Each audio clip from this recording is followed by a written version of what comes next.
Jack और Sophie को अपनी दादी के कैबिन के पास का जंगल बहुत पसंद था। हर गर्मी की छुट्टियों में वे वहां घंटों बिताते थे, गिरे हुए पेड़ों पर चढ़ते और खुद को किसी एडवेंचर मूवी का हीरो समझते। उनके लिए ये जंगल एक जादुई दुनिया था, जहां हर पेड़, हर पत्थर और हर छिपा हुआ कोना किसी रहस्य से भरा लगता था। उनका मानना था कि ये जंगल बस एक साधारण जंगल नहीं है, बल्कि एक ऐसी दुनिया थी जिसमें अनगिनत गुप्त कहानियां और खोए हुए राज छिपे थे।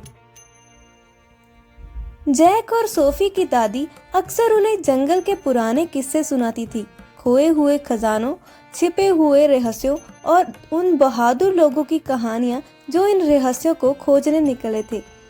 उनकी दादी ने उन्हें ये भी बताया कि जंगल में एक अदृश्य ताकत का वास है जो किसी को भी कभी भी अपना रहस्य बता सकती है। लेकिन जैक और सोफी का मानना था कि ये सिर्फ कहानियां थी, जब तक कि एक दिन कुछ ऐसा नहीं हुआ जिसने उनकी जिंदगी हमेशा के लिए बदल दी।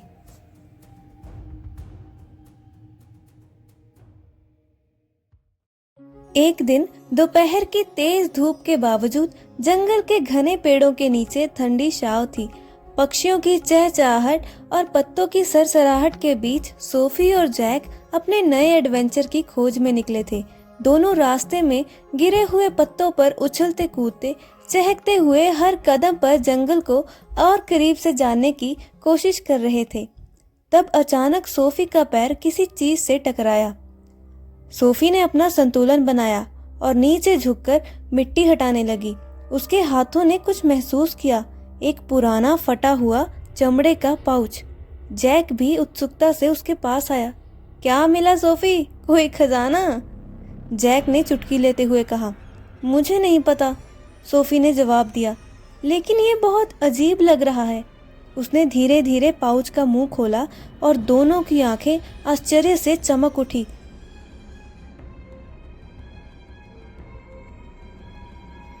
पाउच के अंदर करीब दर्जन भर पुराने सिक्के थे, जिनकी सतह धुंधली और घिसी हुई थी। कुछ चांदी के थे, कुछ सोने के, और हर सिक्के पर अजीब से डिजाइन और निशान बने हुए थे। ये सिक्के तो बहुत पुराने लग रहे हैं, जैक ने फुसफुसाते हुए कहा। क्या ये किसी कीमती खजाने का हिस्सा हो सकते हैं? सोफी ने धीरे से एक सिक्का उठाया और उसे अपनी हथेली पर पलट दिया। तभी उसके कानों में एक धीमी फुसफुसाहट सुनाई दी। मुझे तूफानी रात में तिजोरी से निकाला गया था, एक खोखले पेड़ में छिपाया गया था। सोफी का दिल तेजी से धड़कने लगा। उसने घबराकर सिक्का गिरा दिया। जैक, मैंने कुछ सुना। जैक हंस पड़ा। क्या सुना? कोई आवाज आई, जैसे कोई फुसफुसा रहा हो।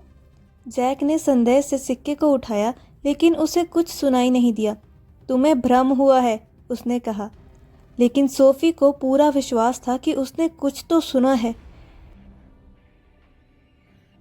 उसने एक और सिक्का उठाया और इस बार आवाज और स्पष्ट थी। उन्होंने मुझे कभी नहीं ढूंढा, पुरानी मिल के पास गड़ा हूँ। जैक की आंखें बड़ी हो गई। फिर से सुना है ना? सोफी ने बिना कुछ कहे उसे एक सिक्का पकड़ा दिया। जैसे ही जैक ने उसे हाथ में लिया, उसका भी चेहरा बदल गया। मैंने भी सुना, उसने धीमे स्वर में कहा।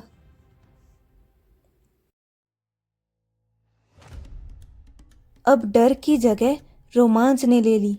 दोनों बारी बारी से सिक्के उठाकर उनकी फुसफुसाहट सुनने लगे। धीरे धीरे वह एक कहानी जोड़ने लगे, एक 100 साल पुरानी चोरी की कहानी जो कभी सुलझी नहीं थी।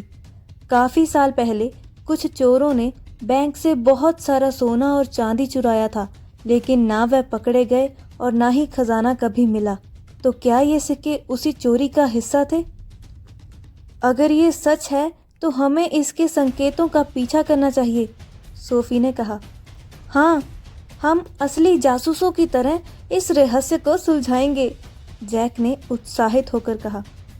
पहला संकेत पुरानी मिल का था। वह उसी शाम वहां पहुंचे। यह जगह अब खंडर में बदल चुकी थी। लकड़ियों पर काई और बेलें चढ़ी हुई थी। खिड़कियां टूटी हुई थी। जंग लगे दरवाजे पीछे एक अजीब सी खामोशी छाई हुई थी। हमें यहाँ खुदाई करनी चाहिए, जैक ने सुझाव दिया। उन्होंने अपने हाथों से जमीन खोदनी शुरू कर दी। मिट्टी हटाते ही उन्हें एक जंग लगी धातु की तिजोरी का कोना दिखा। यहाँ कुछ है, सोफी ने उत्तेजित होकर कहा। उन्होंने और खुदाई की, लेकिन तिजोरी पूरी तरह से जंग खा चुकी थी और उसके अंदर कुछ नहीं था। शायद ये खाली हो चुकी है, जैक ने निराश होकर कहा। नहीं, सिक्कों ने कहा था कि असली खजाना एक खोखले पेड़ में छिपाया गया था, सोफी ने याद दिलाया। वह जंगल में भटकते रहे, पेड़ों को थपथपाते रहे, जब तक कि उन्हें एक पेड़ अंदर से खोखला महसूस नहीं हुआ। उनके दिल जोरों से धड़कने लगे। खुदाई करने पर उन्हें लकड़ी का एक छोटा सा बॉक्स मिला। अंदर एक पुरानी डायरी थी। पन्ने पलटते ही उन्हें समझ आया कि ये उन्हीं चोरों में से एक की डायरी थी। उसमें लिखा था कि वह आदमी अपने अपराध पर पछता रहा था और चुराया हुआ खजाना वापस करना चाहता था, लेकिन इससे पहले कि वह कुछ कर पाता, एक तूफान में फंस गया और कभी वापस नहीं आया। डायरी में एक गुफा का जिक्र था, जहां उसने बाकी खजाना छिपाया था। हमें गुफा ढूंढनी चाहिए, जैक ने कहा। जिज्ञासा उन पर हावी हो गई। वह जंगल के और अंदर गए, जब तक कि उन्हें एक छिपी हुई गुफा नहीं मिल गई। अंदर जाते ही ठंडी हवा महसूस हुई और उनके कदमों की गूंज सुनाई दी। थोड़ी दूर जाते ही सोफी की टॉर्च किसी अजीब सी चीज पर पड़ी, एक लकड़ी का पुराना संदूक। जैक जल्दी से आगे बढ़ा और ढक्कन खोला। अंदर सोने चांदी के सिक्के, गहने और पुराने बैंक नोटों का ढेर था, जो 100 सालों से वही रखा था। हमने इसे खोज लिया, सोफी फुसफुसाई। जैक मुस्कुराया, लेकिन अब क्या करें? अगले दिन उन्होंने अपनी दादी को सब कुछ बता दिया। दादी ने जैसे ही डायरी पढ़ी, वह चौंक गई। उसमें लिखे व्यक्ति का नाम देखकर उनकी आंखें भर आई। वह उनके ही परदादा का भाई था।